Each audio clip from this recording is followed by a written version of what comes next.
Bismillahirrahmanirrahim. Assalamualaikum warahmatullahi wabarakatuh. Innal hamdalillah nahmaduhu wa nasta'inuhu wa nastaghfiruhu wa nastahdihi wa natubu ilayhi wa na'udzu billahi min shururi anfusina wa sayyiati a'malina.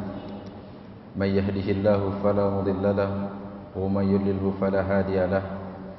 Asyhadu an la ilaha illallah wahdahu la syarika lahu wa asyhadu anna Muhammadan 'abduhu wa rasuluhu وصفيه من خلقه بلغ الرسالة وأدى الأمانة ونصح الأمة وجاهد في الله حق جهاده حتى تركنا على البيضاء ليلها كنهارها لا يزيغ عنها إلا هالك صلوات الله وسلامه عليه وعلى آله وصحابته ومن صار على نهجه وهديه واتبع سنته إلى يوم الدين أما بعد إخوتي في الله أعزني الله وإياكم.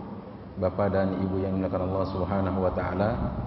Syukur alhamdulillah pagi yang begitu cerah ini seraya bersahabat dengan kita untuk memudahkan langkah kaki kita menuju masjidnya Allah Subhanahu wa taala.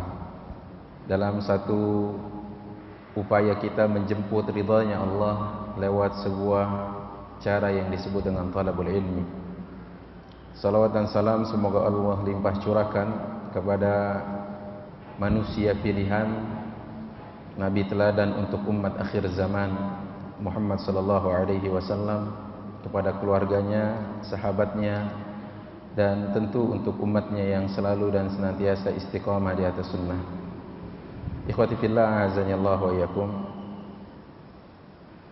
Pada kesempatan pagi yang berbahagia ini kita akan mengangkat satu tema, yaitu Syam, negeri Allah yang berkah, atau keberkahan bumi Syam. Ikhwati fillah azani Allah wa iyyakum. Allah Subhanahu wa taala berfirman di awal dari surat Al-Isra, di mana memang untuk secara khusus ini adalah bercerita tentang perjalanan Isra dan Mi'rajnya Rasulullah sallallahu alaihi wasallam. A'udzubillahi minasyaitonir rajim. Subhanalladzi asra bi'abdihi lailan minal masjidil haram ila al-masjidil aqsa alladzi barakna hawlahu linuriyahu min ayatina innahu huwas samiul basir. Maha suci Allah yang telah memperjalankan hambanya pada suatu malam dari Masjidil Haram ke Masjidil Aqsa, yang telah kami berkahi sekelilingnya agar kami perlihatkan kepadanya sebagian dari tanda-tanda kebesaran kami. Sesungguhnya Dia Allah adalah Maha mendengar lagi Maha mengetahui. Ikhwati fillah azanillah wa iyyakum. Ayat ini mengangkat kemuliaan tanah Syam. Ayat ini memberitahukan dan mengabarkan kepada kita tentang berkahnya bumi Syam. Karena Al-Aqsa itu ada di wilayah Syam. Tetapi sebagian besar dari kaum muslimin, kalau kita tanya tentang Syam itu apa, mungkin tidak mengetahui. Sebagian besar dari umat ini, kaum muslimin, wabil khusus di Indonesia, kalau kita tanya tentang apa itu Syam, mungkin jawabannya sebuah negeri yang dahulu pernah ada. Padahal Syam baqiyatun ila yaumil qiyamah. Syam tetap akan ada sampai hari kiamat. Syam tetap ada di hati setiap muslim. Dan Syam tetap diberkahi oleh Allah Subhanahu wa taala sampai bumi ini dihancurkan oleh Allah Subhanahu wa taala. Ikhwati fillah azani Allah wa iyyakum. Ayat ini bukan satu-satunya yang menjelaskan tentang keberkahan bumi yang Allah pilih ini. Di dalam hadis Rasul sallallahu alaihi wasallam, di dalam kitab Al-Imam Al-Bukhari, Rasul sallallahu alaihi wasallam dalam sabdanya berdoa, Allahumma barik lana fi syamina. Allahumma barik lana fi syamina. Yang artinya, ya Allah, berkahilah kami pada negeri Syam kami. Subhanallah. Berarti ayat Allah dan hadis Rasul sallallahu alaihi wasallam ini sejalan tentang bagaimana sesungguhnya negeri yang satu ini adalah negeri yang penuh dengan keberkahan atau penuh dengan kebaikan. Ikhwatal iman, a'azzanillahu wa iyyakum. Karenanya seiring terus berjalannya zaman, terus berjalannya waktu, bergantinya hari, bergantinya tahun, pengetahuan orang akan bumi Syam itu mulai hilang. Dan sekarang dengan adanya negara-negara, maka mungkin orang lebih kenal negara-negara tertentu saja. Ikhwati fillah, a'azzanillahu wa iyyakum. Karenanya Syam yang sekarang ini dikenal dengan 4 negara. Syam yang dahulu sekarang ini dikenal dengan 4 negara ini. Ikhwati fillah, a'azzanillahu wa iyyakum. Ya, dia terdiri dari Filistin, kemudian Suriah, kemudian Lubnan atau Libanon, satu lagi adalah Al-Urdun atau Yordania. Ikhwati fillah, a'azzanillahu wa iyyakum. Syam ini adalah daerah yang terletak di timur laut Mediterania. Di bagian barat Sungai Efrat, bagian utara ada Gurun Arab, dan sebelah selatan terdapat pegunungan. Nah, ikhwati fillah, a'azzanillahu wa iyyakum, ini gambaran peta Syam sekarang jika dilihat dari negara-negara yang ada saat ini. Ikhwatal iman, a'azzanillahu wa iyyakum. Maka bumi Syam juga memiliki kedudukan yang mulia, seperti yang dikatakan oleh para ulama terkait dengan kemuliaan bumi Syam ini.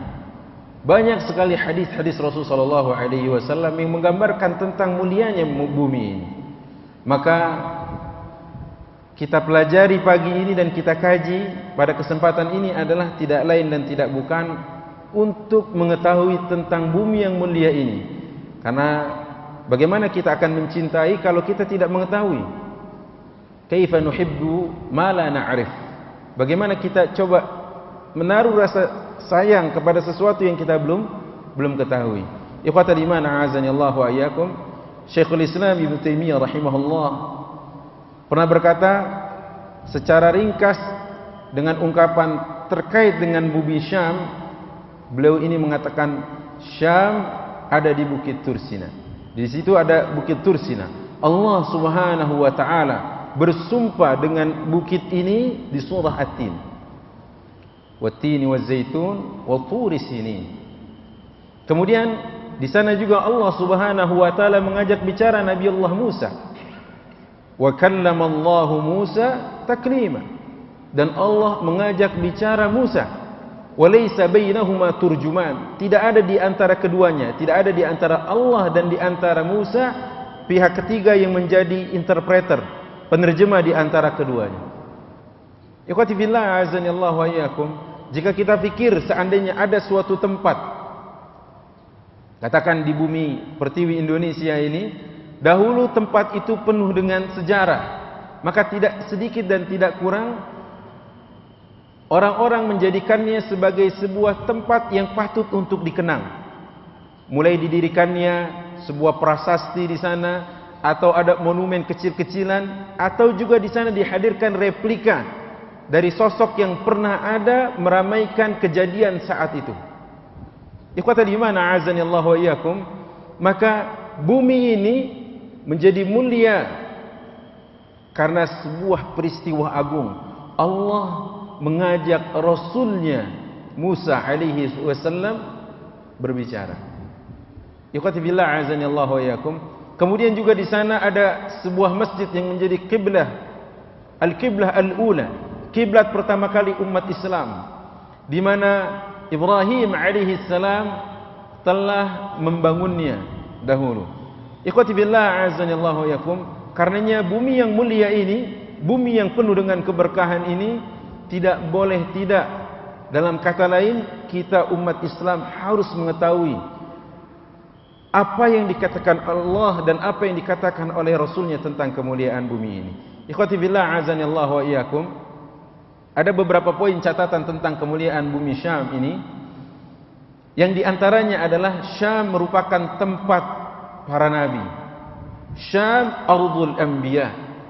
Syam adalah sebuah tempat yang Allah pilih untuk diutusnya para nabi di situ.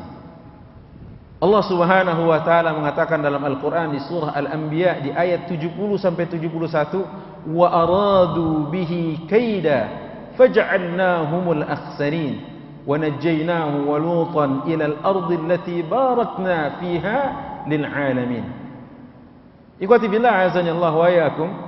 Lihat apa kata Allah dalam artinya ini. Mereka hendak berbuat makar terhadap Ibrahim, maka kami menjadikan mereka itu orang-orang yang paling merugi. Dan kami selamatkan Ibrahim dan Lut ke sebuah negeri yang telah kami berkahi untuk seluruh manusia. Ikhwati fillah azani Allah wa iyyakum. Kita tahu bahwa Ibrahim adalah orang yang sempat bermukim di Irak, di sebuah kawasan yang bernama Ara, di pinggir atau di tepian sungai Efrat. Tapi Allah menggiringnya, nanti Allah menyelamatkannya ke bumi Syam. Begitu juga Lut, Allah selamatkan ke bumi yang Allah berkahi ini. Lihat ayat ini.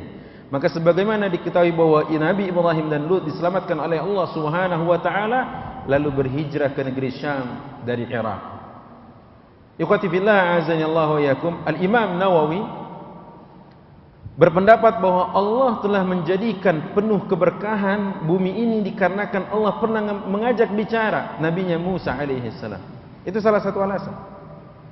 Dan ikhwati billah azanillahu wa iyyakum, poin yang kedua yang kita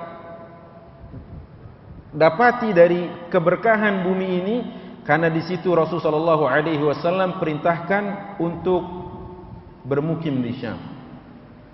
Ya. Ada sebuah riwayat di dalam kitab Imam Ahmad, beliau mengatakan dari Rasulullah SAW sebuah hadis, "Satakhruj narun qabla yaumil qiyamah."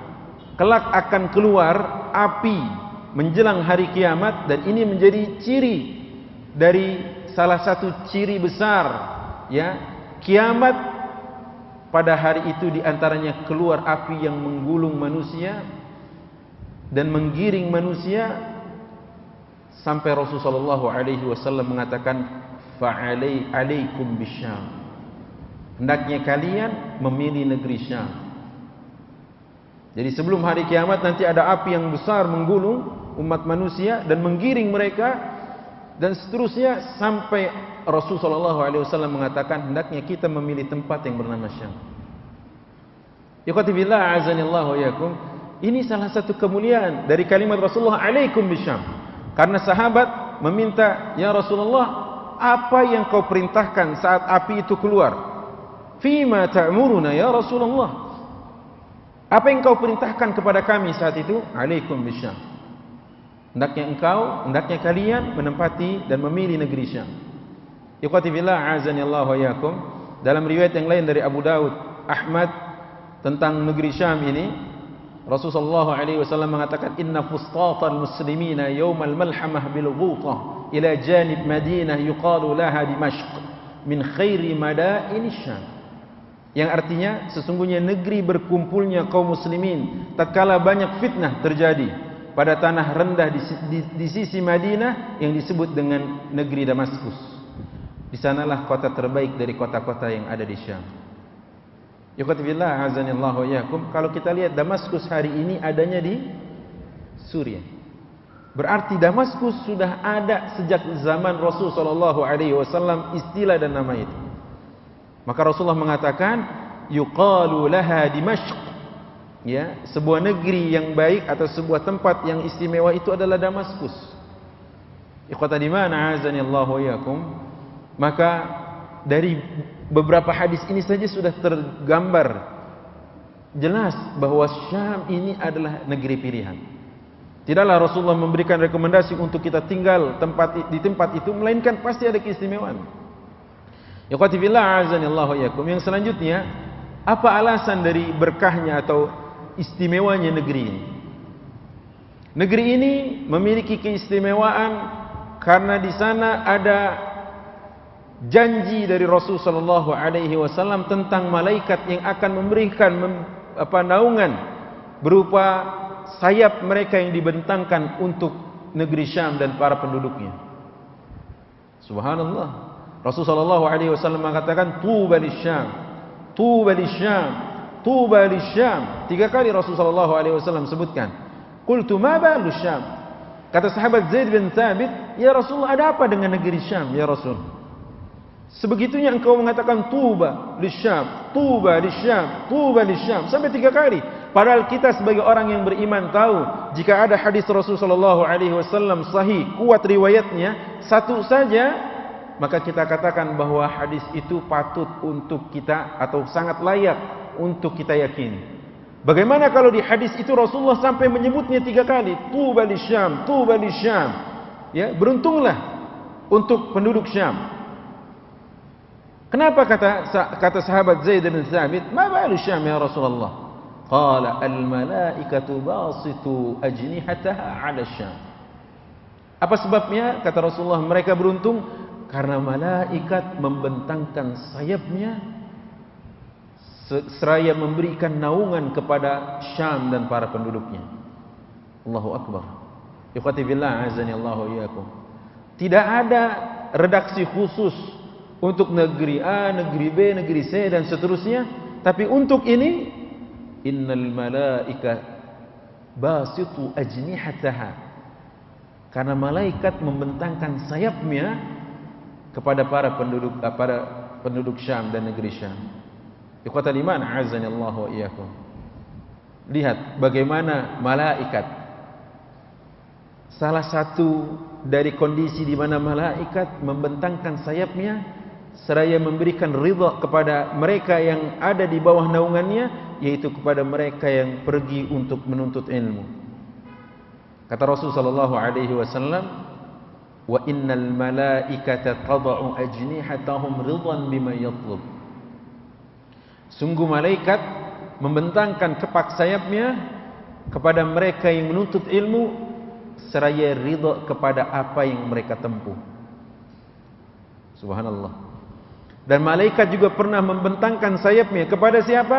Kepada sosok manusia pilihan yang mulia, seperti yang dilansir oleh Maisarah terkait perjalanan dagang beliau dengan Rasul sallallahu alaihi wasallam. Sepanjang perjalanan Rasulullah dari Makkah menuju Syam, begitu sebaliknya kembalinya dari Syam menuju Makkah, malaikat memberikan naungannya kepada Rasul sallallahu alaihi wasallam. Ikhwatal iman, a'azani Allah wa iyyakum.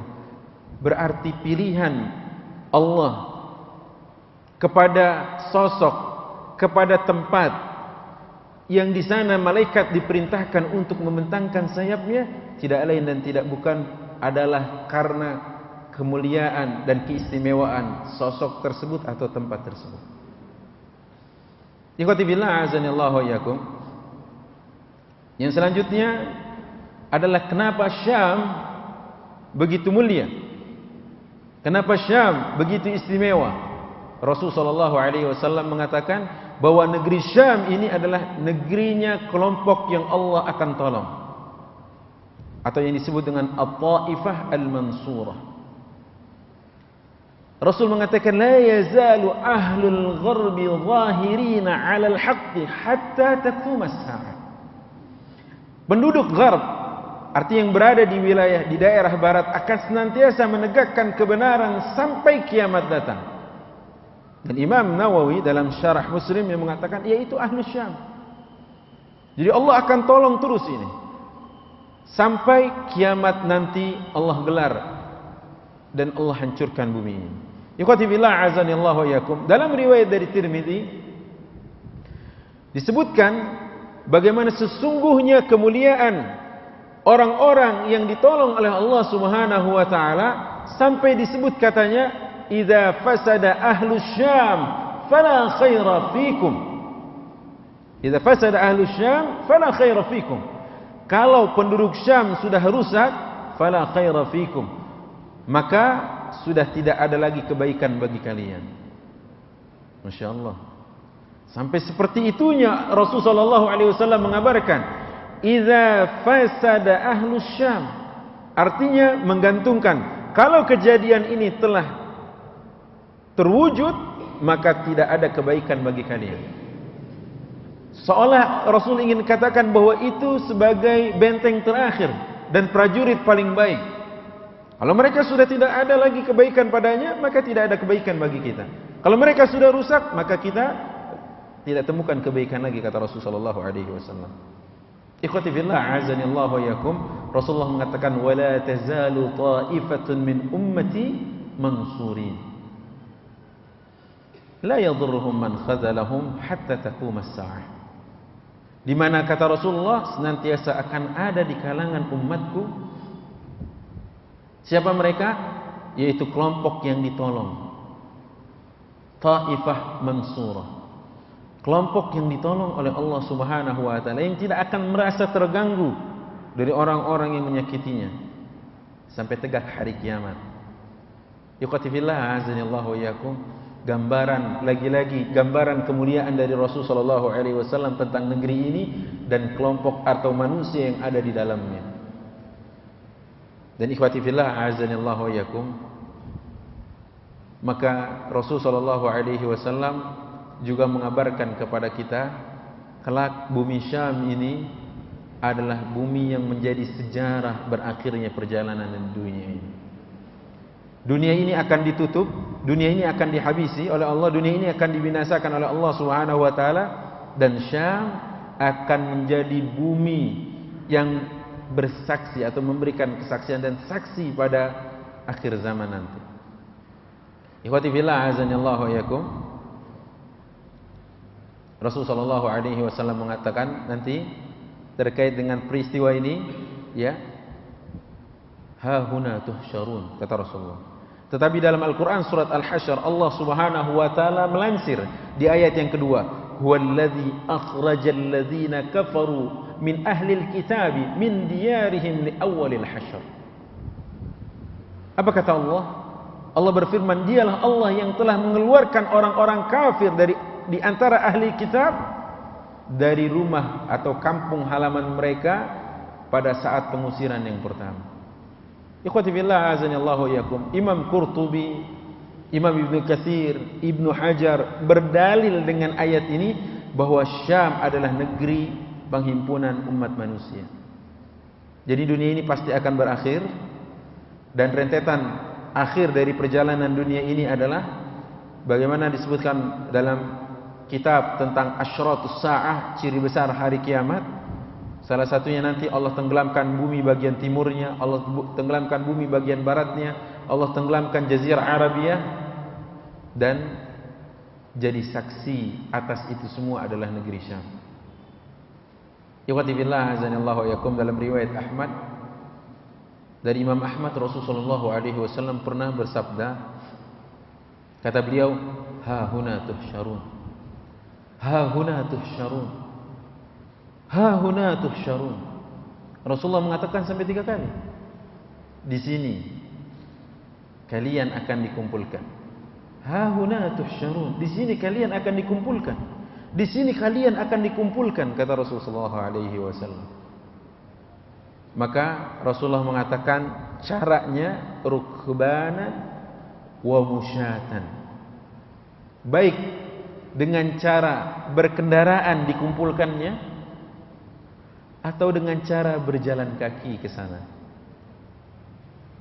atau wa ala wujuhikum, atau dengan wajah. Ya Allah, berarti ada yang dengan cara ke sana itu dengan cara yang paling sulit. Tetapi kata Rasulullah SAW, ha huna tuhsyarun, di sini kalian akan dikumpulkan, di bumi ini, kata Allah Subhanahu, kata Rasulullah SAW, sesuai dengan firman Allah di surat Al-Hasyr ayat 2. Maka Rasulullah SAW memberi isyarat dengan tangannya ke negeri Syam, ha huna tuhsyarun, di negeri ini kita atau kalian nanti akan dikumpulkan. Anda, saya, kita semua dan orang-orang itu yang lainnya digiring, dikumpulkan di situ. Ikhwati fillah, azanillahu wa iyyakum. Lihat bagaimana perjalanan dunia ini menjadi seri atau babak akhirnya ada di Syam. Dan Rasulullah SAW mengatakan, satakhruju narun qabla yaumil qiyamah min bahri Hadramaut atau min Hadramaut tahsyurun nas faqalu fima ta'muruna ya Rasulullah sallallahu alaihi wasallam qala alaikum bisyam. Akan keluar nanti api dari arah selatan Saudi Arabia, tepatnya di Yaman, di Hadramaut, keluar api itu, dan api ini akan terus menggulung umat manusia, ya, menggulung terus menggiring mereka sampai Rasulullah sallallahu alaihi wasallam ditanya fima ta'muruna, kalau itu yang terjadi ya Rasulullah, apa yang kau perintahkan kepada kami? Alaikum bisyam. Kapan ini terjadinya? Menjelang hari kiamat. Karena menjelang hari kiamat nanti ada peristiwa Dajjal, ada peristiwa Isa ibn Maryam, dan seterusnya. Salah satunya kita digiring ke sana. Nah, ikhwatal iman, a'azzani Allah wa iyyakum. Maka yang selanjutnya, kenapa bumi ini bumi yang mulia, atau tempat ini kenapa tempat mulia? Karena di sana dijaminnya rasa damai. Damai bukan berarti tidak meletup peperangan, karena sejak zaman Rasulullah SAW dan setelahnya itu sudah ada letupan-letupan peperangan. Tetapi kedamaian yang hakiki, yaitu yang ada di hati sanubari kaum muslimin, kedamaian yang ada di hati mereka bahwa tempat ini menjadi tempat berkah yang dipilih Allah dan Rasulnya, hati mereka tentram di sana. Ikhwatal iman, a'azani Allah wa iyyakum. Rasulullah SAW mengatakan, sayasirul amru ila an takuna junudun mujannadah, jundun bil Syam, jundun bil Yaman, jundun bil Iraq. Faqala Ibn Hawalah, khirli ya Rasulullah in adraktu dhak. Faqala alayka bil Syam, fa innahu khiratullahi min ardihi yajtabi ilayhi khiratahu min ibadihi, fa in abaitum فعليكم بيمنكم واسقوا من غدركم فإن الله عز وجل قد توكل لي بالشام وأهله. أخرجه أبو داود. Ikhwati fillah, a'azani Allah wa iyyakum. Arti dari hadis ini, Rasulullah SAW bersabda, perkara akan berubah menjadi berkelompok dan golongan. Maksudnya nanti akan ada golongan-golongan, berkelompok ini. Rasulullah mengatakan, ada kelompok Syam, ada kelompok Yaman, ada kelompok Iraq. Maka saat itu Ibnu Hawalah mengatakan, ya Rasulullah, pilihlah atau pilihkanlah bagi saya, seandainya saya atau seandainya aku menjumpainya, wahai Rasulullah. Maksudnya kalau aku masih hidup di zaman itu ya Rasulullah, pilihkan dari kelompok-kelompok itu mana yang terbaik untukku ya Rasul. Rasulullah SAW bersabda, alaika bisyam. Kepada Ibnu Hiwalah secara khusus, hendaknya engkau memilih negeri Syam. Subhanallah, ikhwati fillah, azani Allah wa iyyakum. Kalaupun kamu tidak bisa pilih itu, maka kata Rasulullah, peganglah Yaman. Dan dua negeri ini sekarang sedang bergejolak. Negeri Syam, orang-orang berhajat dengannya. Bukan hanya kaum muslimin yang ingin menempati negeri yang berkah ini, negeri yang dikabarkan oleh Allah, alladzi barakna haulahu linuriyahu min ayatina. Bukan hanya muslimin dan mujahidin yang ingin menjemput doa Rasulullah SAW berupa keberkahan di negeri itu. Allahumma barik lana fi syamina hadza, ya Allah berkahilah kami di negeri Syam kami ini. Tetapi sekarang juga kaum kufar bersatu padu di sana. Lihat, kaum kufar, ya, entah apapun agamanya, karena kekufuran adalah agama yang satu. Al-kufru millatun wahidah. Kekufuran itu agamanya satu, yaitu kafir. Adapun namanya bisa beraneka ragam.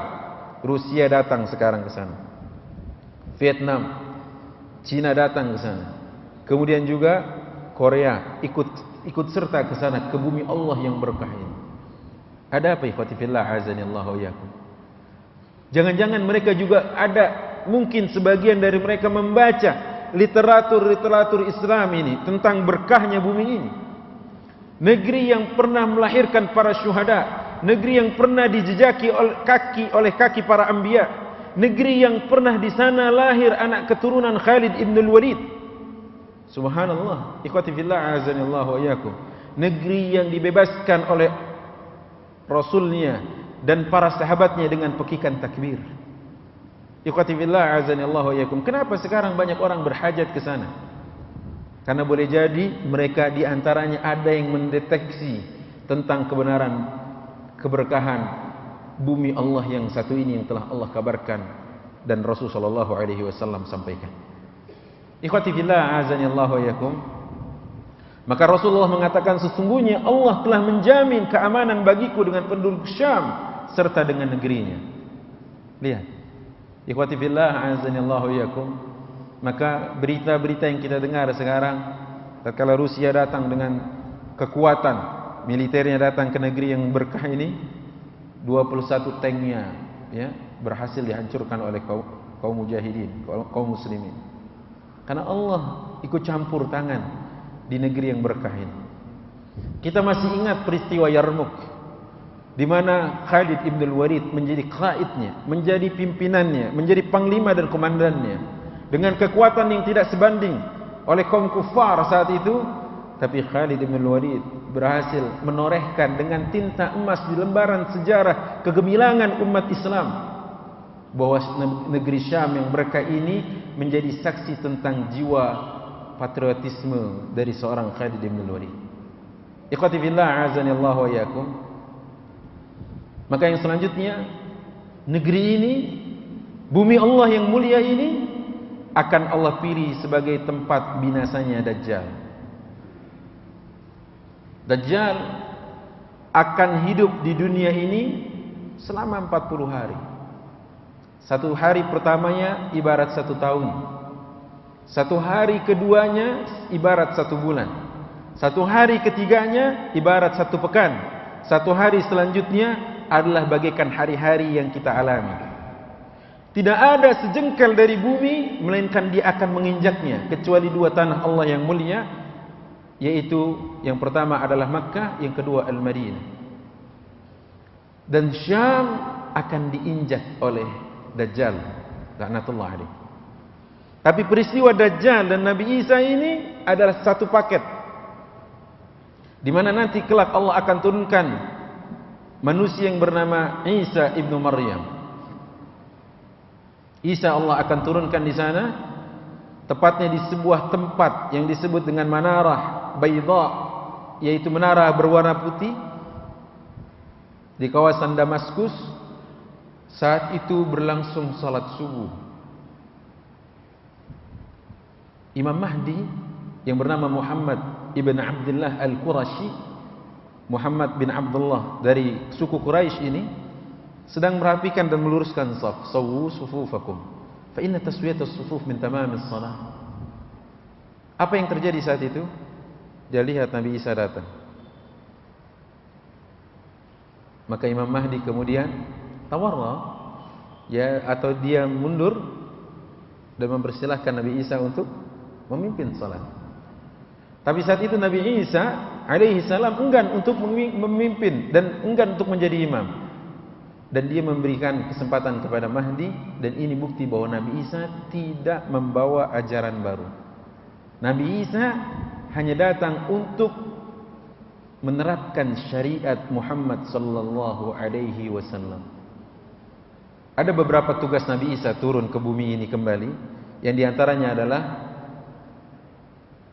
menghancurkan salib-salib. Yang kedua, yaqtulul khinzir, membunuh babi-babi. Dibunuh oleh Nabi Isa. Mungkin orang bertanya, kurang kerjaan sekali Nabi Isa. Justru ini adalah kerjaan terbaik Nabi Isa di antara kerjaan yang lainnya, yaitu membuktikan bahwa yang disalib itu bukan aku. Yang selama ini kalian sembah adalah sebuah kesalahan, iftira' 'ala Allahil kadzib, yaitu sebuah kedustaan yang kalian rekayasa di hadapan Allah Subhanahu wa taala. Maka Nabi Isa menghancurkan salib-salib dan membunuh babi-babi. Aku tidak pernah menghalalkan babi untuk kalian konsumsi. Ya, itulah jawaban dan sekaligus ya sebuah langkah pelurusan dari Nabiullah Isa ibnu Maryam kepada ahli kitab dari kalangan Nasrani. Kemudian apalagi tugasnya? Satu diantaranya membunuh Dajjal. Ikhwatal iman a'azzanillahu wa iyyakum, tatkala Rasulullah sallallahu alaihi wasallam hidup, Umar pernah meminta izin kepada Rasulullah. Karena menurut Umar ada sosok yang pernah dilihat oleh Umar, dia mirip dengan sosok Dajjal yang disebutkan oleh Rasulullah sallallahu alaihi wasallam. Maka saat itu Umar mendatangi Rasulullah sallallahu alaihi wasallam, "Ya Rasulullah, izinkan aku berduel dengannya." Subhanallah, ikhwatal iman a'azzanillahu wa iyyakum. Apa yang menarik dari kisah Umar ini? Umar ingin bahwa tidak terjadi fitnah besar bagi umat Islam ini yang dilancarkan dan diluncurkan oleh Dajjal. Maka Umar berinisiatif ingin apa? Membunuhnya. Masya Allah. Lihat. Ikhwati billah azanillahu yakum. Umar yang jin lari darinya. Umar yang kata Rasulullah, kalau ada Nabi dan Rasul setelahku maka engkau orangnya wahai Umar. Umar yang waktu itu Rasulullah bersama Umar dan Abu Bakar di atas gunung Uhud. Kata Rasulullah, "Usbut anta ya Uhud, ma 'alaika illa nabiyyun wa siddiqun wa faruq." Diam wahai Uhud. Waktu itu terjadi gempa tremor, ya bergetar Uhud itu, maka Rasulullah menghentakkan kakinya seraya mengatakan, "Ya Uhud, diam. Di atasmu ada seorang nabi dan di atasmu ada seorang siddiq." Maksudnya Abu Bakar, dan bersamanya adalah Al-Faruq Umar. Umar yang di setiap malamnya meneteskan air mata sehingga membuat garis hitam di wajahnya. Umar yang keberaniannya luar biasa. Dalam hijrahnya dia katakan, barang siapa yang hendak istrinya menjadi janda dan anaknya menjadi yatim dan ibunya kehilangan anaknya, maka temui Umar di lembah tersebut karena Umar ingin berhijrah. Ikhwati fillah azanillahu wa yakum. Inisiatif Umar itu kemudian diredam oleh Rasul sallallahu alaihi wasallam. "Ya Umar, in kana huwa hu." Jika seandainya orang itu benar Dajjal yang engkau maksud, maka dia bukan lawanmu. Siapa lawannya? Ini dia. Lawannya adalah Nabi Isa. Dan di sini nanti Dajjal akan binasa. Di bumi Allah yang mulia ini Dajjal akan binasa. Tempat ini Jakarta, Bogor, Depok, Bekasi dan selebihnya atau Indonesia atau bumi lain pasti diinjak oleh Dajjal. Pasti. Apalagi baru tempat kita sekarang. Ya. Makanya dalam candaan saya, kalau kita mau beli properti, belilah di Makkah dan di Madinah. Kenapa? Itu tempat yang Dajjal tidak akan bisa masuk. Hanya saja Dajjal menggoncang-goncang dia sehingga orang-orang yang fasik, sehingga orang-orang yang bermasalah dengan keimanannya, ahli maksiat, nanti akan menggelinding sebagaimana bola menggelinding dari kota Makkah dan Madinah itu, sehingga Dajjal menjaganya di luarnya. Makanya ya, ikhwatal iman, kalau antum punya uang, jangan beli, ya entah itu di Pondok Indah, entah itu di Bintaro, entah itu di Blok S, entah itu di Menteng, enggak usah. Belinya di mana? Ya, di Makkah dan Madinah, karena Dajjal tidak masuk ke sana. Jadi ikhwati fillah azanillahu yakum, maka saat itu nanti Dajjal menemui ya lawannya, yaitu Isa ibnu Maryam di tanah ini, kata Rasulullah.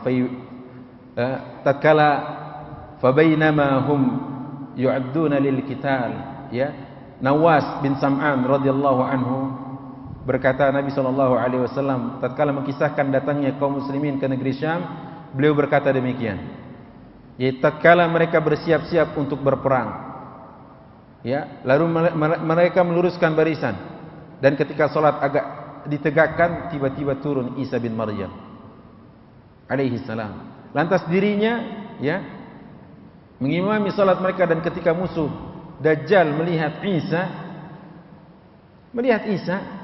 dan kemudian Isa ini mengejarnya, ya, Isa ini mengejarnya, dan sampai akhirnya apa? Melelehlah Dajjal karena dikejar oleh Nabi Allah Isa.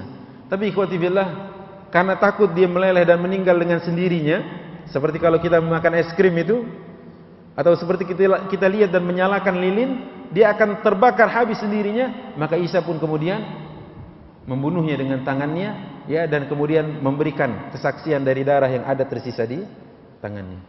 Ikhwati fillah azanillahu yakum, sungguh fitnah Dajjal sangat mengkhawatirkan. Kita diperintahkan di setiap akhir dari tasyahud kita, dari salat kita, agar menghindar diri dari Dajjal. Dan Rasulullah memberikan tips untuk kita membaca surat Al-Kahfi agar kita terpelihara dari fitnah Dajjal. Dan fitnah yang sangat besar ini adalah fitnah Dajjal, di mana orang bisa berpindah agamanya, pindah keyakinannya dan akidahnya lantaran fitnah Dajjal. Dan ikhwati fillah azanillahu iyyakum, Dajjal membuat kerusakan sampai Nabiullah Isa membunuhnya. Ikhwati fillah azanillahu iyyakum. Yang selanjutnya, di dalam keberkahan bumi Allah yang mulia ini, di sini dikatakan cahaya iman memancar dari Syam. Masya Allah. Ya, kata Rasul sallallahu alaihi wasallam, disebutkan di sini dalam Sahih Targhib wa Tarhib, bahwasanya inni ra'aitu ka'anna 'amudal kitab untuzi'a min tahti wisadati. Bahwasanya tonggak kitab itu dicabut dari bawah bantalku, kata Rasulullah. Kemudian pandanganku melihatnya, terus mengikuti itu, kata Rasul sallallahu alaihi wasallam, sampai fa idza huwa nurun sati'. Ya, enggak taunya tiba-tiba terdapat cahaya terang benderang yang mengarah menuju Syam. Ikhwati fillah azanallahu yakum, ketahuilah sesungguhnya, kata Rasulullah, iman itu apabila telah terjadi beragam fitnah yang bergulung tinggi, fitnah yang bagaikan gelombang, maka saat itu iman berada di Syam. Saat itu iman berada di Syam.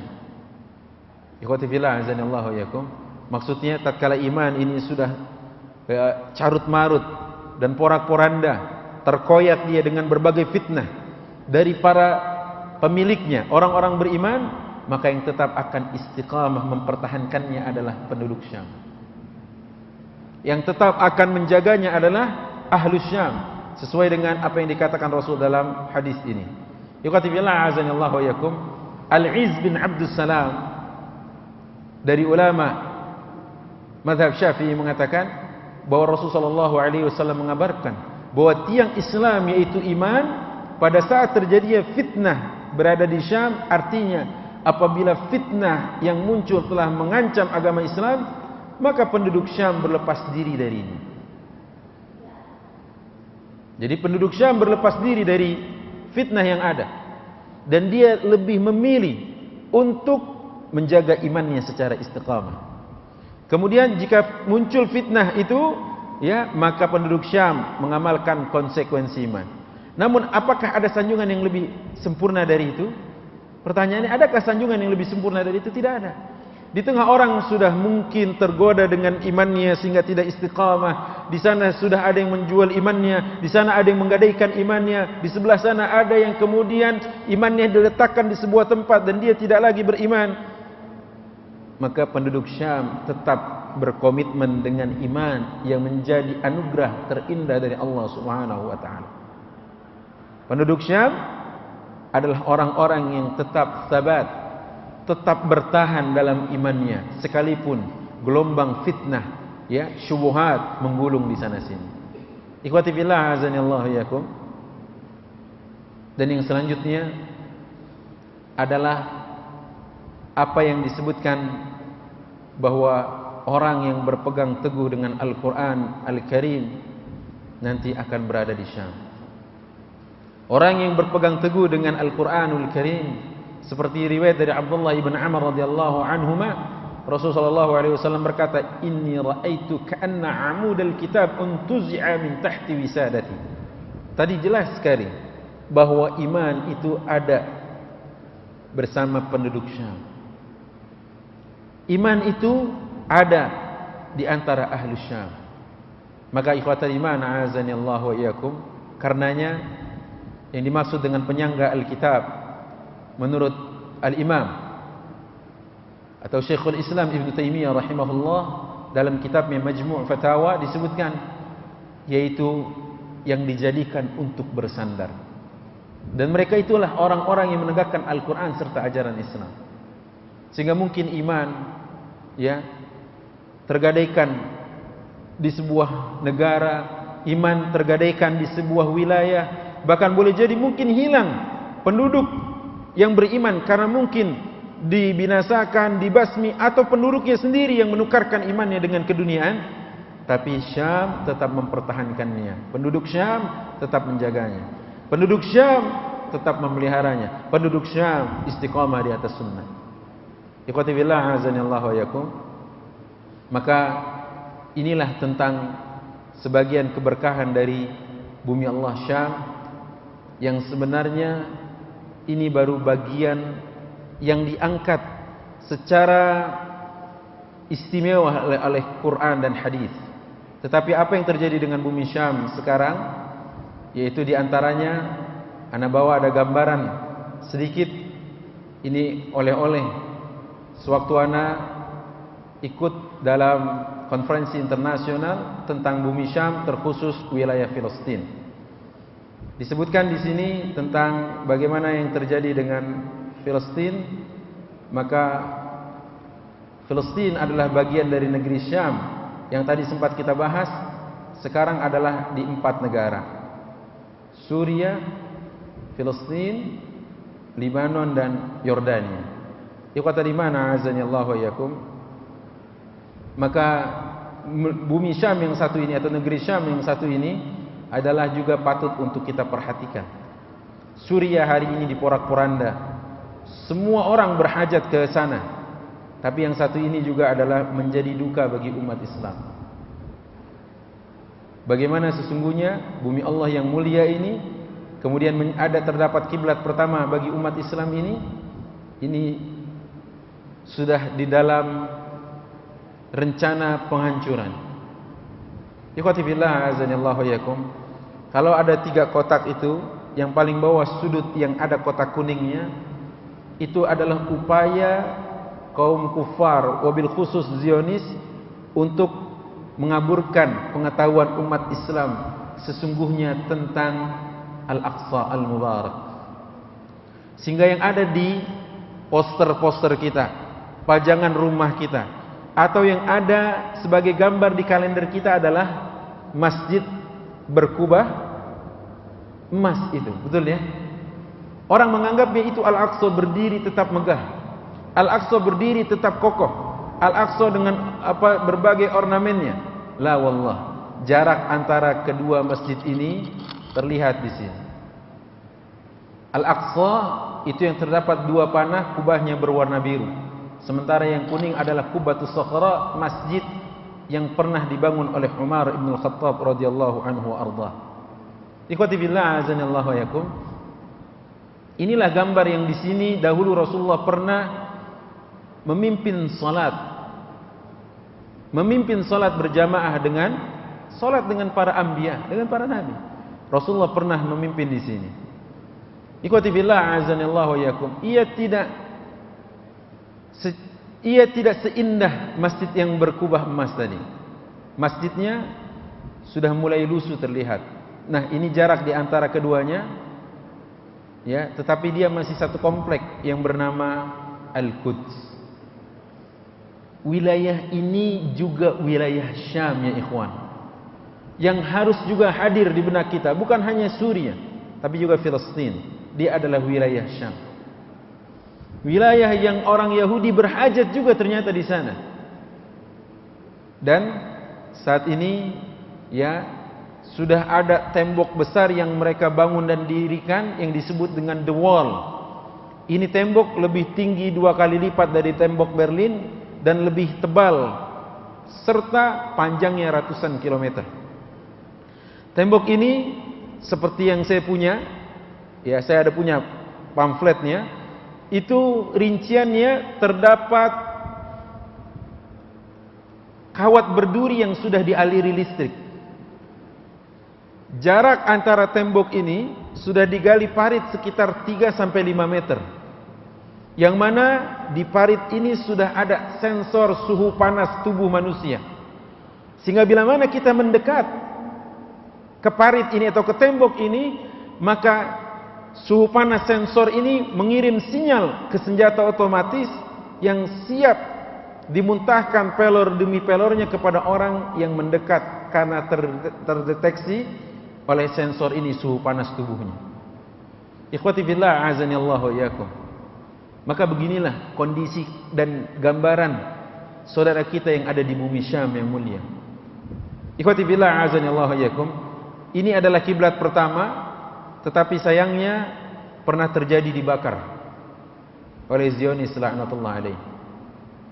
Dan sekarang yang boleh salat ke sana untuk meramaikan salat 5 waktu ke masjid itu hanya usia 50 tahun ke atas.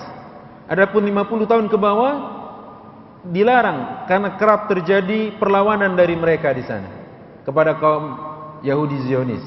Ini gambaran setelah dibakar, dan menurut riwayat yang saya dapat waktu itu dari syekhnya langsung atau mufti sekaligus imam besar Masjid Al-Aqsa, saat itu saya menjadi penerjemah untuk beliau. Apa katanya? Masjid ini setelah dibakar sempat dijadikan kandang sapi.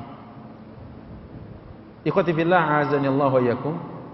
Maka inilah gambar Masjidil Aqsa yang tidak terekspos oleh banyak orang.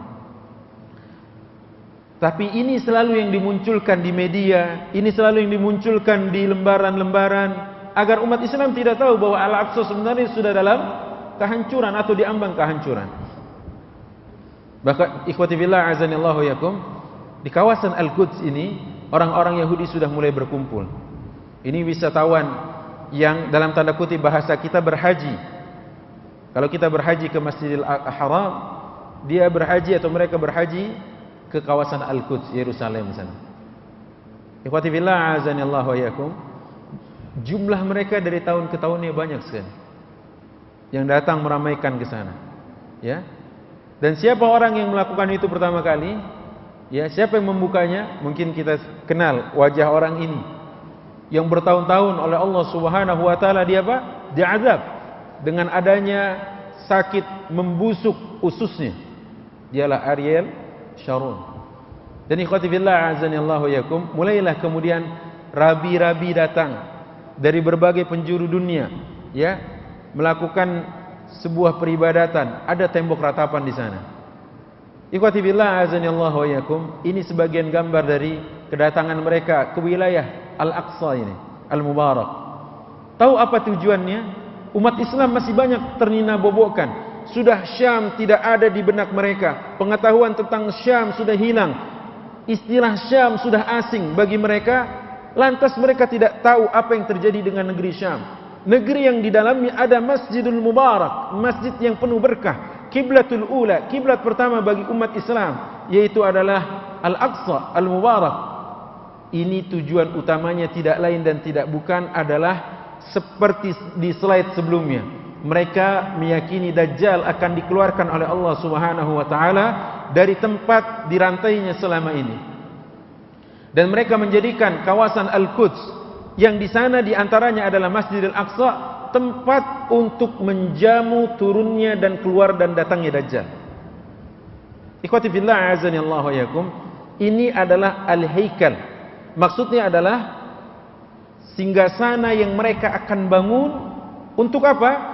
Untuk penyambutan sang juru selamat versi mereka yang dikenal dengan sebutan Dajjal.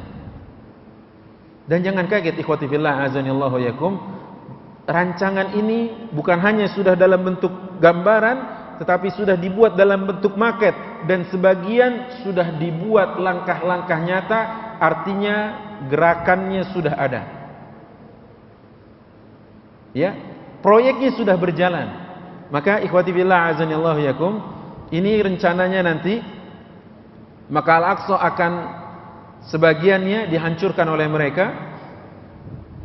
Dan ini rencana dari proyek jangka panjang, bahwa di sini nanti Dajjal akan dijamu oleh mereka. Di tempat ini mereka akan menjamu Dajjal. Bahkan sudah ada di museum mereka maketnya. Sudah ada maket pembangunan yang mereka yakini adalah haikal, yaitu singgasana yang dibangun di atas reruntuhan puing-puing dari istana Nabiullah Sulaiman. Nabiullah Sulaiman, ya, yang mereka klaim di situ nanti akan ditegakkan yang disebut dengan Solomon Temple. Ya, ikhwati fillah azanillahu yakum, ini rencana mereka, ya, membagi, kalau ada bulatan berwarna merah yang antum lihat di sana, itu bagian dari Al-Aqsa yang sudah mulai ambruk. Kenapa? Karena Sekarang Al-Aqsa sudah terdapat banyak lubang di bawahnya. Saat itu imam besar Masjidil Aqsa panggil saya ke hotel. Ahmad, ta'al. Diajak ngobrol saya. Dia katakan, perlu anda ketahui, perlu antum ketahui Ahmad, di bawah Al-Aqsa sudah terdapat lubang begitu banyak. Ikhwati fillah azanillahu wa yakum. Kalau antum, ana punya rumah, bawahnya sudah banyak lubang, artinya apa? Tinggal tunggu ambruk saja. Dan inilah makar mereka yang berwarna merah, bangunannya sudah rubuh, ambruk. Sedangkan yang berwarna hijau itu bagian yang akan mereka bangun dari Haikal Sulaiman tadi. Dan sebagian dari warna kuning itu adalah proyek penghancuran jilid berikutnya. Berarti kalau kita lihat Al-Aqsa dengan kubah warna biru itu target penghancuran mereka. Ikhwati billah azanillahu yakum. Ini juga bumi Syam maksud ana. Ini juga adalah bagian dari bumi yang Allah berkahi, al-ardul mubarakah. Ya. Maka Syekh Raid Salah, orang yang menemui bahwa di bawah Al-Aqsa terdapat lubang yang telah digali oleh Zionis Israel Yahudi laknatullah. Tidak banyak umat Islam tahu, ikhwati fillah. Makanya selalu gambar warna emas tadi yang dihadirkan agar umat menganggap bahwa Al-Aqsa itu masih tetap berdiri kokoh. Padahal apa yang terjadi? Lihat, lubang di sana sini sudah digali. Ikhwati fillah azanillahu iyyakum. Dan ini bagian selatan dari pintu Al-Aqsa atau tangga Al-Aqsa yang sudah mulai ambruk. Beliau Syekh Raid Salah meminta kepada umat Islam dunia donasi yang akhirnya beliau bangun tangga di sebelahnya, karena tangga yang terdapat pintu masuk itu sudah tidak layak lagi dilewati. Karena kalau ada sejumlah orang datang melewati tempat ini, maka kehancuran dan ambruk yang akan didapat. Karenanya beliau membangun daerah sebelahnya atau bagian sebelahnya. Ikhwati fillah azanillahu yakum. Senyum ini adalah senyum yang menyayat hati kaum muslimin secara keseluruhan. Orang-orang Yahudi yang sedang menggali proyek ini. Ikhwati billah, kalau mungkin kita lihat proyek di sana sini ada penggalian untuk kereta cepat, ada penggalian untuk ini, ada bongkahan yang diambil dari batunya yang kemudian akan dikeluarkan ini sudah terjadi kepada masjid pertama umat Islam atau kiblat pertama umat Islam. Ya, agar tidak jatuh karena reruntuhannya, maka bagian yang bongkahannya dikeluarkan dan diganti dengan ganjalan-ganjalan ini. Ikhwati billah azanillahu iyyakum. Ini juga bumi Allah Syam yang mulia, yang mana masjidnya adalah masjid mulia, tempat bersejarah, terkhusus di hati Rasul sallallahu alaihi wasallam. Hari ini dia sudah di bawah ancaman kehancuran. Ikhwati billah azanillahu iyyakum. Lubang di sana sini yang kerap tetap dilakukan oleh kaum muslimin, perbaikannya sana sini juga, maka ini bagian yang sudah tidak layak lagi karena ambruk. Ikhwatal iman a'azanillahu iyyakum. Kita perlu ketahui, ini adalah aksi gotong royong mereka, kaum muslimin, membangun kembali undakan anak tangga yang sempat rusak. Ikhwati billah a'azanillahu iyyakum. Hadirin dimuliakan Allah Subhanahu wa taala, ini adalah gambaran di mana sekarang Yahudi sudah menaruh simbolnya. Yang berkedut kotak biru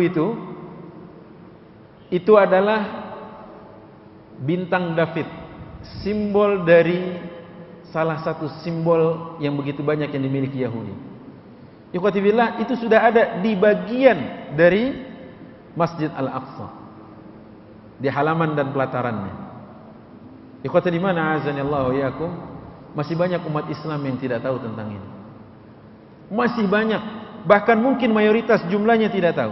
Mereka yang tidak tahu atau memang tidak mau tahu banyak. Nah, karenanya dalam kajian kita yang singkat ini, kita lihat apa yang terjadi sudah dengan Masjidil Aqsa di bawahnya. Bagian bawahnya sudah ada yang dijadikan tempat untuk kunjungan dan perpustakaan. Bagian bawahnya sudah ada yang dipakai oleh mereka untuk tempat-tempat peribadatan. Ini gambaran dan potret di mana mereka melakukan kunjungan. Dan ini adalah potret dari tempat ibadah mereka. Kaum Yahudi beribadah di bawah Masjid Al-Aqsa. Ikhwati fillah azanillahu yakum. Ini beberapa bagian yang ada buku-buku dan pusat perpustakaan yang mereka buat ya di sana. Dan ini adalah bagian atas dari Al-Aqsa yang tetap kaum muslimin masih sholat di atasnya, walaupun bawahnya sudah ada bangunan dan ruang yang telah dibuat oleh mereka. Ikhwati fillah azanillahu yakum.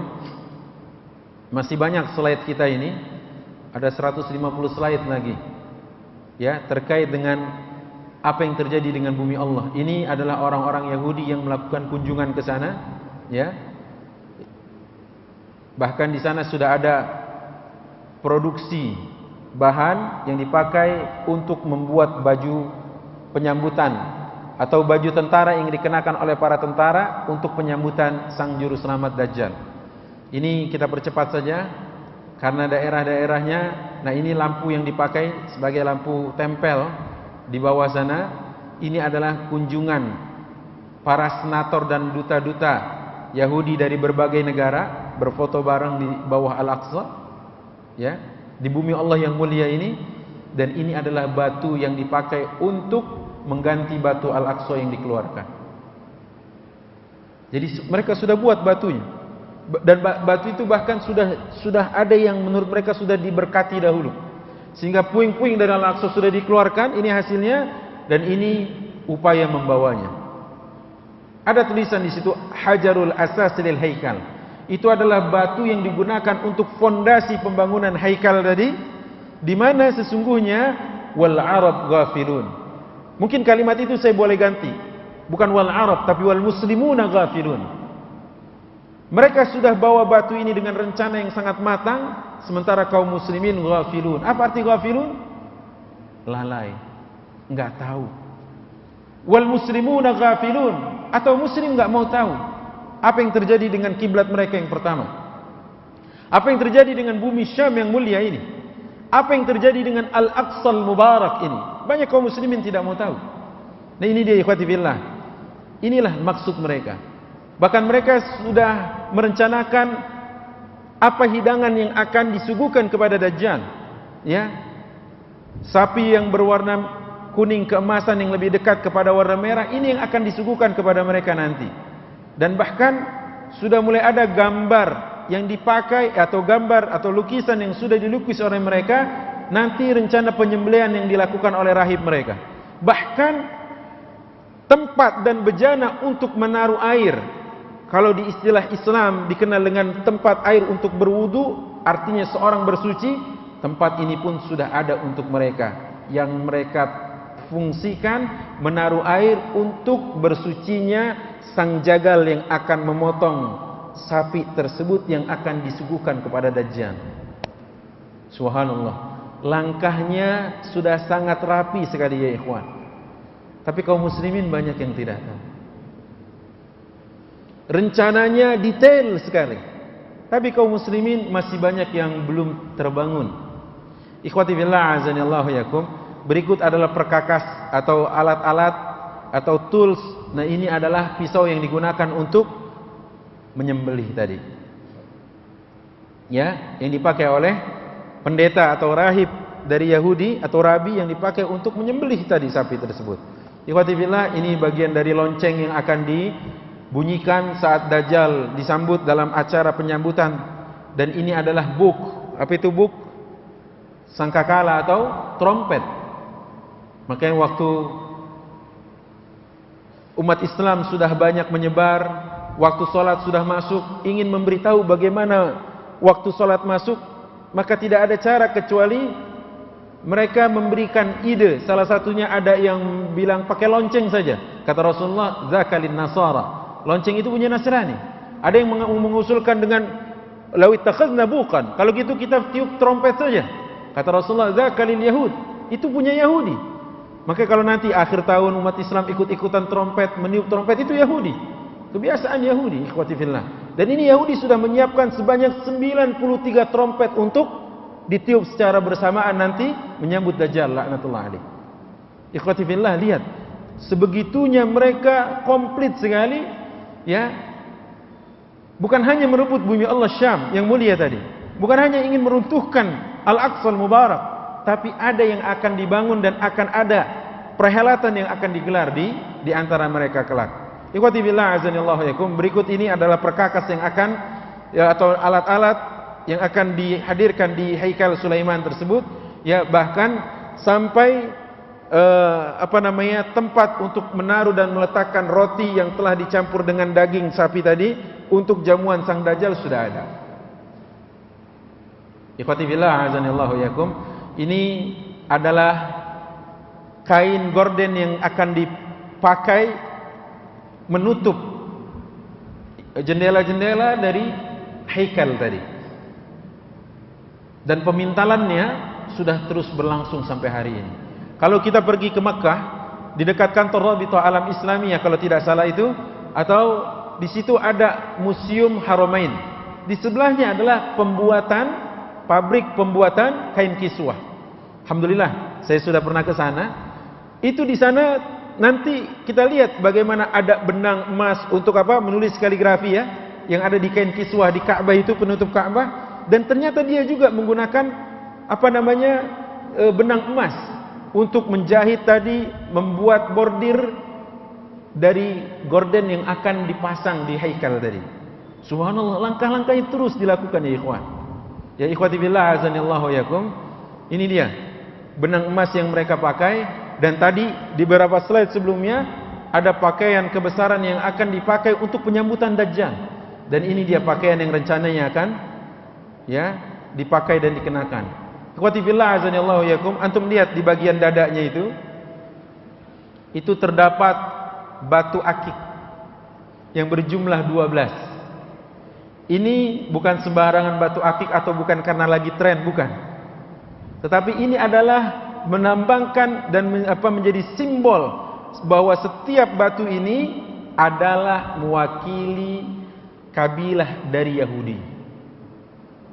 Dan kita ingat, ya, bahwa tatkala Musa mengetuk tongkatnya ke batu dan keluar pancaran air sebanyak 12, itu untuk 12 kalangan Yahudi, ya, saat itu. Ikhwati billah azanillahu yakum, ini desainnya, ya. Dan ini adalah wewangiannya. Nah, ini batu yang tadi Anda sebutkan, Asmaul Asbat al-Ithna Ashar.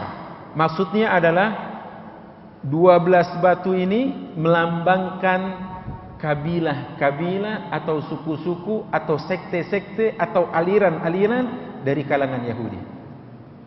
Ikhwati billah azanillahu yakum, berikut parfum yang digunakan, dan ini penampakan dari bagian selatan dari Al-Aqsa yang ambruk dan sudah dipagari dan tidak bisa lagi dilewati. Kaum muslimin belum banyak yang terbangun, masih banyak yang ribut di masalah yang sifatnya furu' sekarang. Padahal hal-hal yang ini adalah tidak boleh juga luput dari perhatian kita. Ikhwati billah azanillahu yakum, bahkan mereka memagarinya sekarang dan tidak boleh kaum muslimin leluasa masuk ke sana. Ikhwati billah azanillahu yakum, ini bagian yang hancur dari Al-Aqsa. Bagian ini makin terlihat jelas, ya, ambruk karena di bawahnya sudah kosong.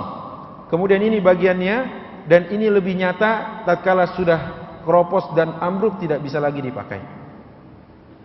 Ikhwati billah azanillahu yakum, maka sekarang dibuatlah tangga darurat semacam ini, sehingga tangga yang menjembat tadi tidak lagi dipakai, tapi tangga yang berikut ini adalah sifatnya tidak permanen. Ikhwati billah azanillahu yakum, kita percepat saja. Di sebagian wilayah dari tanah mulia Al-Quds, Syam yang mubarakah ini, mereka jadikan pemakaman dari kalangan Yahudi. Masya Allah. Sudah sebagian wilayah dari Filistin, bumi Syam ini dipagar dengan tembok seperti itu. Bagian yang ke kaum muslimin adalah bagian yang tidak subur. Bagian yang di balik tembok yang mereka pagar itu adalah bagian subur. Sekarang wilayahnya diambil untuk pemakaman mereka. Di samping ada yang sudah dicaplok untuk daerah pembangunan pemukiman Yahudi, dan ini berikut adalah pemakaman-pemakaman yang telah mereka gelar di sana. Subhanallah, ini bumi Allah yang mulia. Umar ibn Khattab pernah memerdekakannya. Salahuddin Al-Ayyubi pernah memerdekakannya. Ya, bumi Allah Syam yang penuh dengan berkah. Ini buku-buku yang mereka buat untuk sosialisasi Solomon Temple tadi, ya.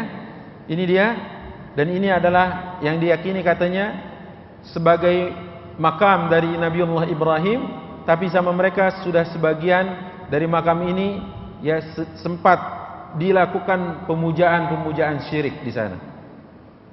Ikhwati fillah azanillahu yakum, lihat mereka datang ke sana membuat sebuah tulisan-tulisan bahkan simbol-simbol Yahudi.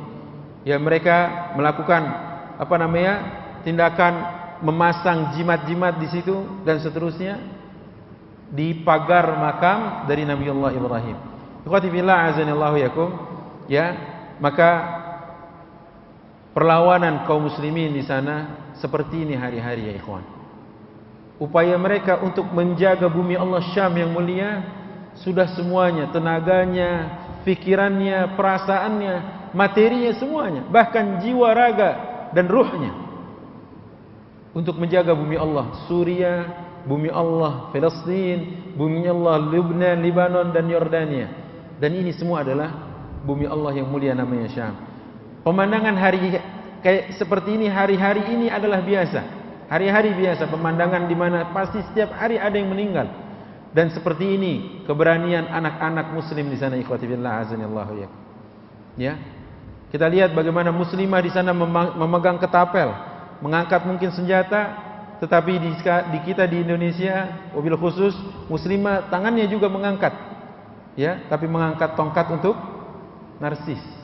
Ya, terjadi perbedaan yang signifikan antara kita dengan mereka di sana. Ikhwati fillah azanillahu yakum. Keberanian bocah kecil ini mengingatkan saya peristiwa 2009 lalu. Tatkala di sebuah jamuan breakfast saya santap dengan seorang syekh yang bernama Syekh Ahmad. Dia adalah penanggung jawab hifdzul Quran untuk Palestina. Dia ketua penanggung jawab program hafalan Palestina. Saat itu dia tanya, ya Ahmad, dia tanya saya, ya Ahmad, apakah negerimu harus seperti negeri kami? Ish taqsud ya Syekh? Saya tanya waktu itu, apa yang kau maksud wahai Syekh? Bumimu harus hancur dulu seperti bumi kami ini. Maksudnya sehingga kalian baru banyak menghafal Al-Quran. Masya Allah, saat itu terenyuh saya mendengarnya. Ya Ahmad, dia tanya, berapa yang menghafal Al-Quran dari kaum muslimin di negerimu? Dan berapa lama mereka menghafal Al-Quran? Saat itu saya terdiam, tidak bisa berkata-kata karena saya yakin bahwa keragaman dalam menghafal Al-Quran.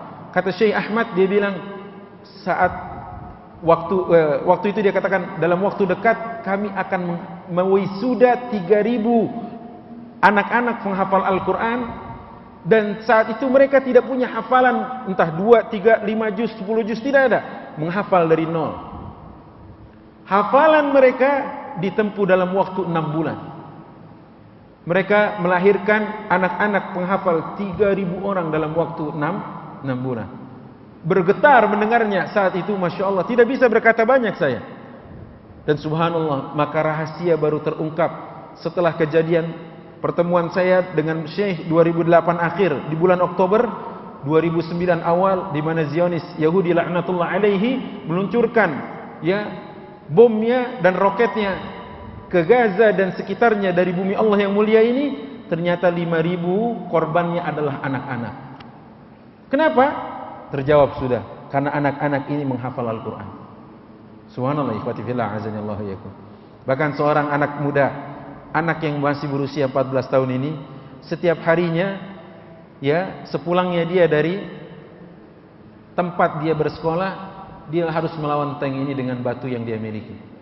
Ikhwati fillah azanillahu yakum, untuk menjaga bumi Allah yang mulia Syam namanya. Yang Rasulullah katakan alaikum bisyam. Bagaimana kalau Rasulullah mengatakan kau yang bukan Ibnu Hiwalah, kau yang bukan penduduk asli Syam, jika terjadi fitnah di sana sini maka tempatilah Syam. Bagaimana dengan orang yang dilahirkan di Syam, kemudian tumbuh besar di Syam, dan mereka pasti bercita-cita meninggal di Syam. Ikhwati fillah azanillahu yakum. Maka perlawanan demi perlawanan untuk menjaga Syam yang penuh dengan berkah ini bergejolak di sana sini. Ikhwati fillah, pemandangan ini mengingatkan kita tentang Imam Ahmad bin Hanbal yang saat itu meninggal, yang melayat di tempat beliau adalah 1 juta orang jumlahnya, di mana tidak bisa dibawa seperti ini, melainkan mayat atau keranda beliau dijalankan di atas pundak-pundak para peziarah, para pelayat. Ikhwati billah, azanillahu yakum. Mari lihat, mari kembali bangun bahwa negeri Syam adalah negeri yang penuh dengan berkah. Hari ini banyak orang berhajat ke sana.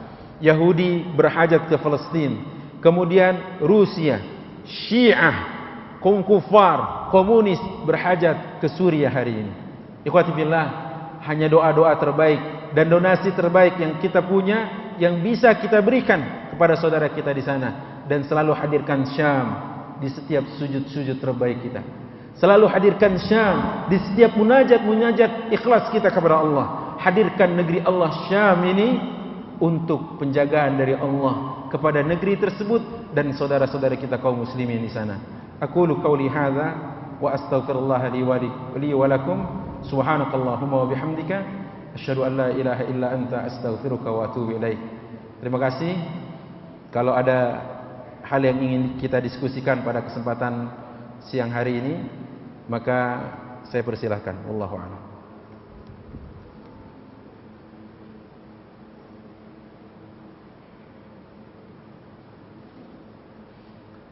Assalamualaikum Ustaz, kenapa waktu Israel pertama kali memasuki Palestina, banyak ulama yang berijtihad agar rakyat Palestina mengalah untuk berhijrah? Saya katakan pertama kali, wallahu a'lam bishawab.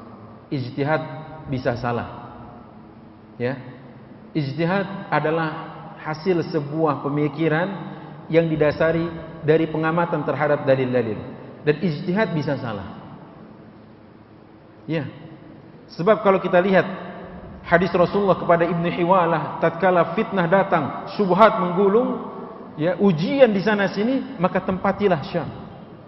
Kita yang di luar Syam disuruh menempati Syam. Bagaimana orang yang sudah ada di Syam?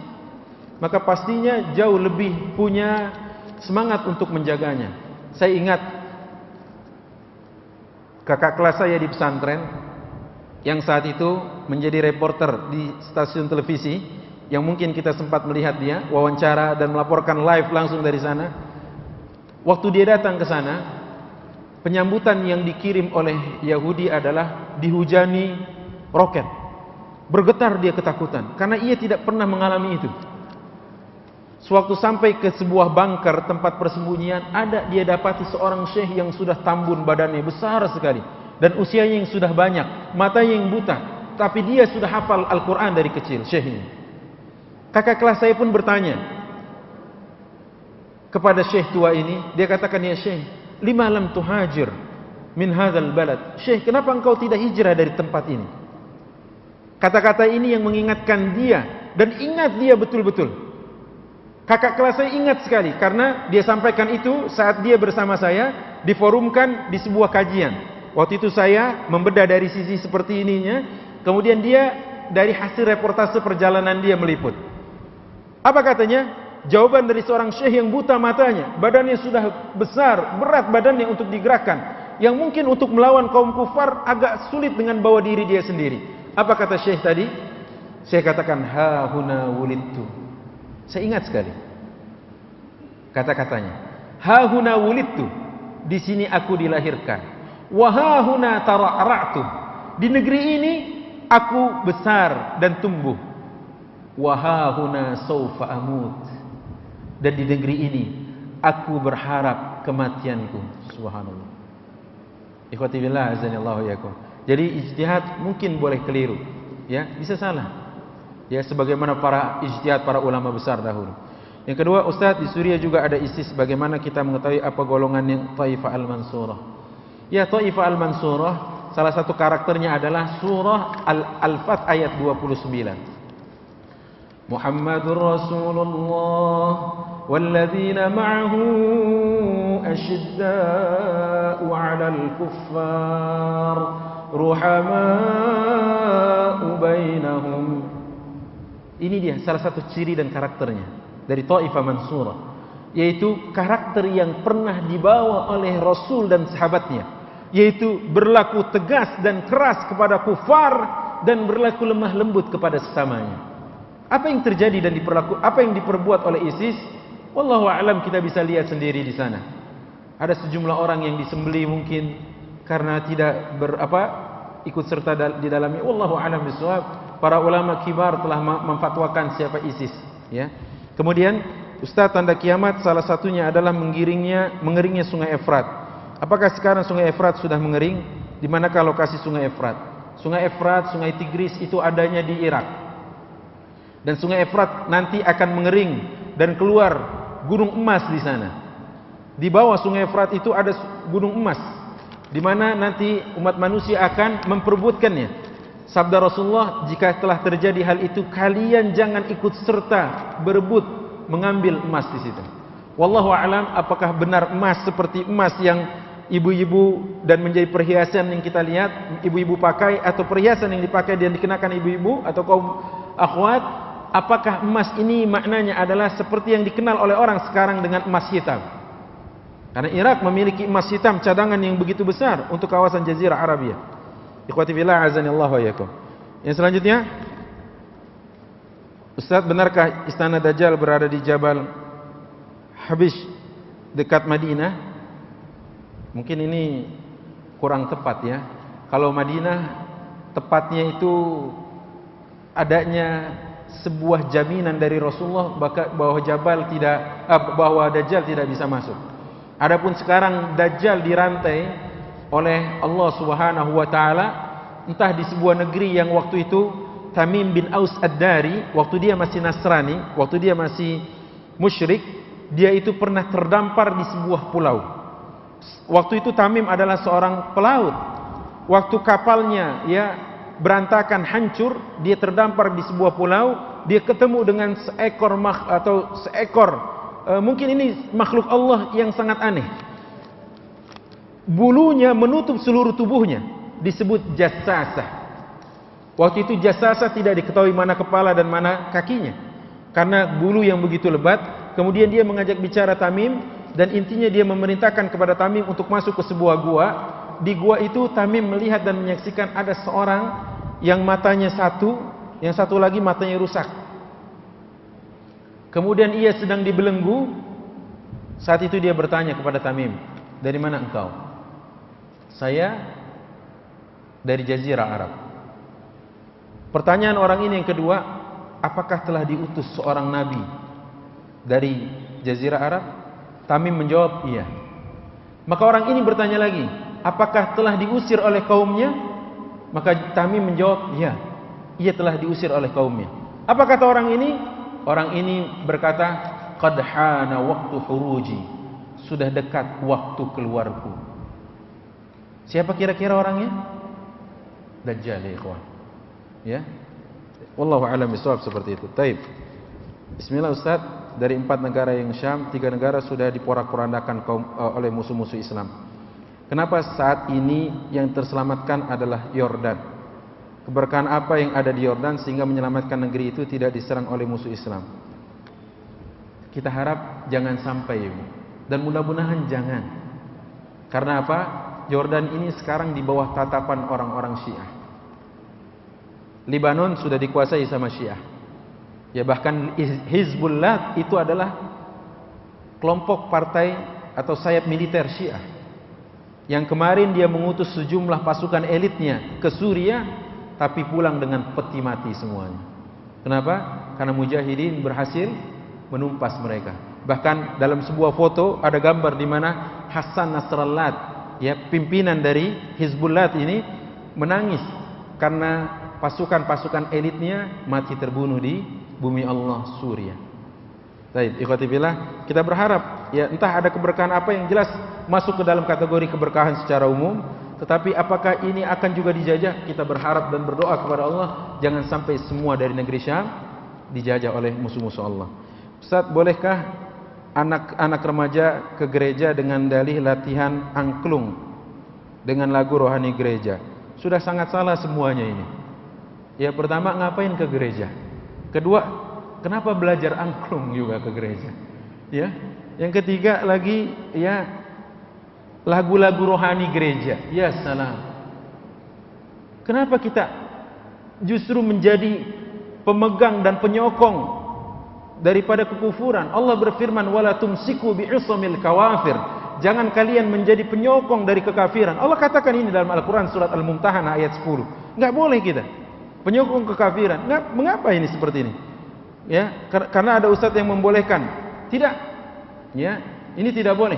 Kita katakan karena ini adalah merupakan sebuah langkah-langkah penyebaran syiar daripada kekufuran. Nggak boleh kita ikut serta di dalamnya. Baik. Ketika iman terakhir bertahan di Syam, bagaimana dengan penduduk Makkah dan Madinah? Ya, penduduk Makkah dijaga Allah Subhanahu wa taala kecuali yang fasik.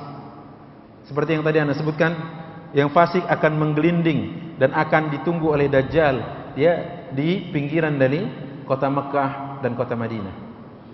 Kemudian pada saat itu apakah fitnah Dajjal sudah ada? Sudah ada. Kan tidak ada dari bumi ini melainkan diinjak oleh Dajjal nanti. Sejengkal pasti diinjak oleh Dajjal. Artinya dia punya daya jelajah yang begitu cepat. Dajjal diberikan kemampuan oleh Allah untuk menjelajahi bumi ini dalam cuma kurun waktu 40 hari. Tadi kita sudah sebutkan ya waktu tersebut. Apakah negeri Irak juga diberkahi? Tidak ada, wallahu alam, secara khusus riwayat yang saya tahu yang menerangkan tentang keberkahan negeri Irak. Ya, tetapi negeri Irak pernah menjadi pancaran cahaya Islam. Ya, berkah menjadi pancaran cahaya Islam karena sempat menjadi ibu kota, ya, ibu kota pemerintahan kaum muslimin.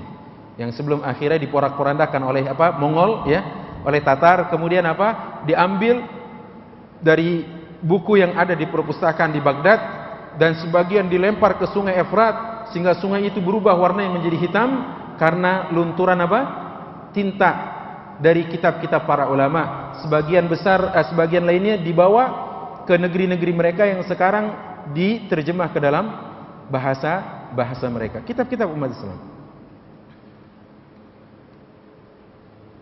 Apakah ISIS sudah terjawab tadi, ya? Bagaimana tafsir Al-Anbiya 9596 tentang Ya'juj Ma'juj?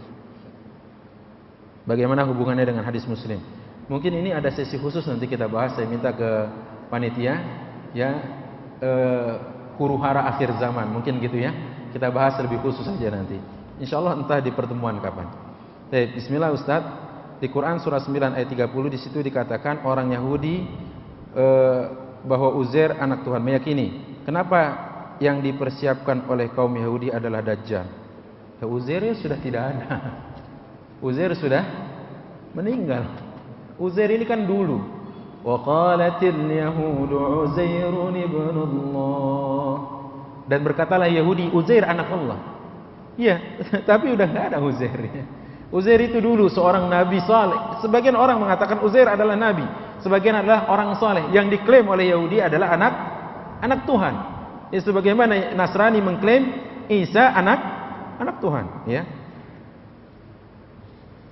Untuk orang Yahudi Dajjal siapa? Tadi udah disebutkan, sang juru selamat. Berarti Dajjal, ya, menurut Yahudi adalah juru selamat seperti Imam Mahdi dan Nabi Isa untuk kita, juru selamat nanti di akhir zaman.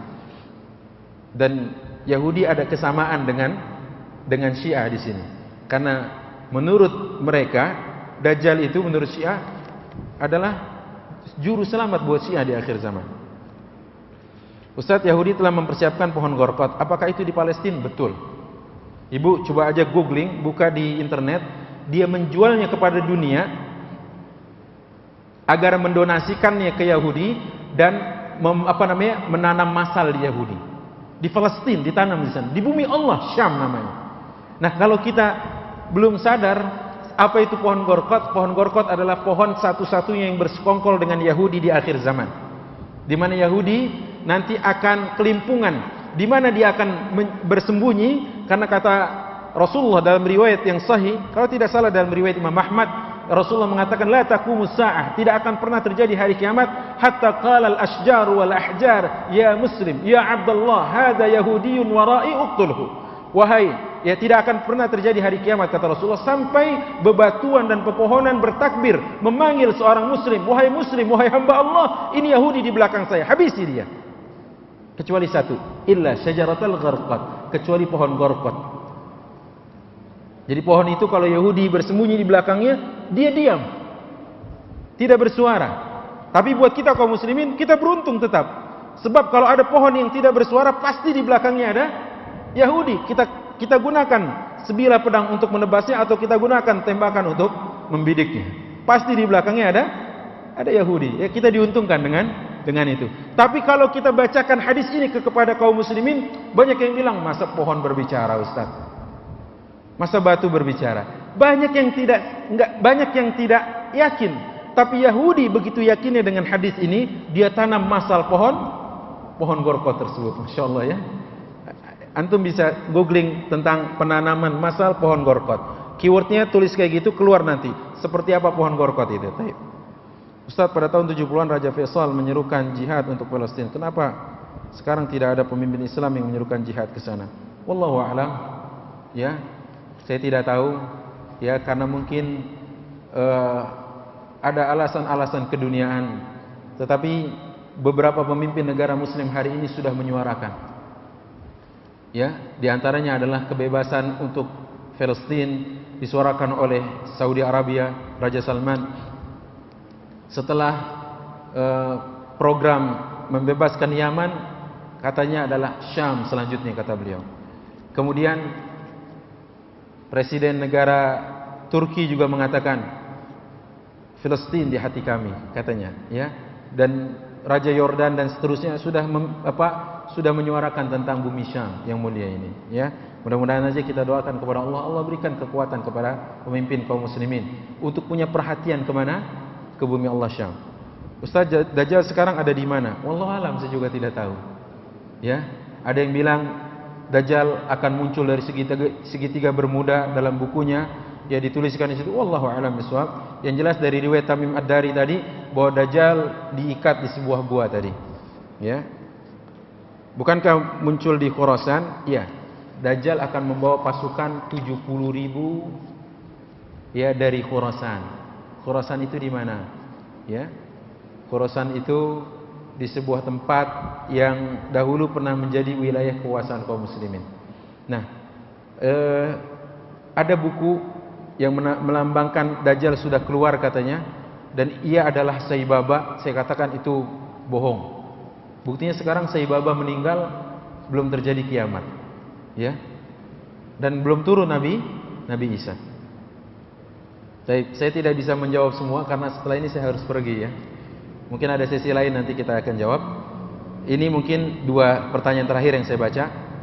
Assalamualaikum Ustaz, apakah kita harus segera hijrah ke Syam, meninggalkan pekerjaan di Indonesia ini? Di negeri mana? Ada 4 negara tersebut, apakah ikut berjihad di Suriah, bergabung dengan mujahidin? Ya. Kalau bicaranya adalah sekarang wajib atau tidak, maka kembali ke hukum jihad. Jihad ini ada yang bersifat fardu ain, ada yang bersifat fardu kifayah. Ya. Apakah juga kita harus sekarang jihad ke sana? Wallahu a'lam. Bukan kompetensi saya untuk menjawab, silakan tanya yang ulama yang lebih berkompeten. Karena memang sekarang Syam memanggil kita. Okelah kalau kita tidak bisa turun secara raga, jiwa dan raga kita, minimal sekali dengan doa dan harta kita. Itu yang bisa kita. Waktu konferensi internasional itu saya sempat tanya, waktu itu dihadiri 1.500-an orang kalau tidak salah ingat saya. Saya tanya ke utusan dari Syam, dari bumi Syam itu, saya tanya, apa yang kalian butuhkan dari kami muslimin Indonesia? Apa yang kalian butuhkan? Apa jawab mereka? Kami butuh doa-doa terbaik kalian. Subhanallah. Sebab kalau kita turun ke sana, jangan-jangan kita merepotkan mereka. Sudah dari pertama medan yang kita tidak bersahabat, betul kan?